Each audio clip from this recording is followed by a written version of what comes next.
మేషరాశి. మేషరాశి వాళ్ళకి ఈ వారం అంతా కూడా మనస్సు ఉత్సాహంగా ఉంటుంది, ఉల్లాసంగా ఉంటుంది. ఏదో విశేషమైనటువంటి ఒక కళాత్మకమైనటువంటి భావాలు ఎదురయ్యేటువంటి అవకాశం కూడా ఈ వారం కనపడుతోంది.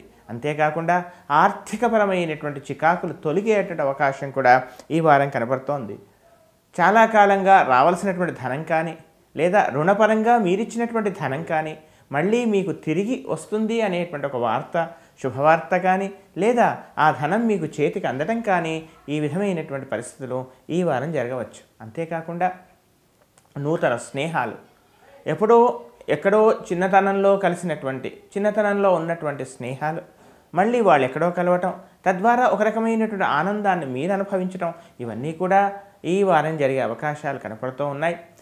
ప్రయాణాల్లో కూడా నూతన పరిచయాలు కొంతవరకు లాభించవచ్చు. అయితే స్థిరాస్తి వివాదాలు కానీ లేదా ఆస్తులు కొనుగోలు చేసేటువంటి విషయాల్లో కానీ వివాదాస్పదమైనటువంటి తక్కువ శ్రమతో ఎక్కువ లాభాన్ని పొందొచ్చు కదా అనేటువంటి ఒక భావన మీలో ఏర్పడేటువంటి అవకాశం, తద్వారా వివాదాస్పదమైనటువంటి భూముల కొనుగోలు కానీ లేదా తత్సంబంధమైనటువంటి ఏవైనా వ్యవహారాలు చేయవలసినటువంటి పరిస్థితి వచ్చినట్లయితే తగినటువంటి జాగ్రత్తలు తీసుకోవడము లేదా ఆ ప్రయత్నాన్నే మానుకోవడం చేయడం వల్ల మీకు అనుకూలత ఏర్పడుతుంది.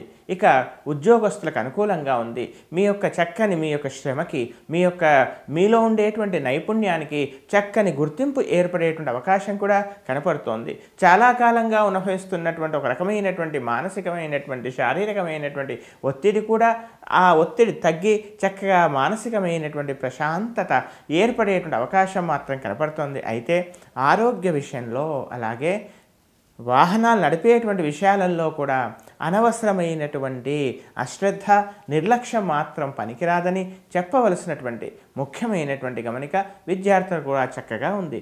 ఇంకా ఉత్తమమైనటువంటి ఫలితాల కొరకు ప్రతిరోజు కూడా యథావిధిగా శనేశ్వర రాహు స్తోత్రాలని చక్కగా పారాయణం చేయండి. వీలైతే వేప చెట్టుకి నీరు పోయటం లేదా దాన్ని పోషించటం చేయండి. తద్వారా చక్కని అనుకూల ఫలితాలు మీకు కలుగుతాయి.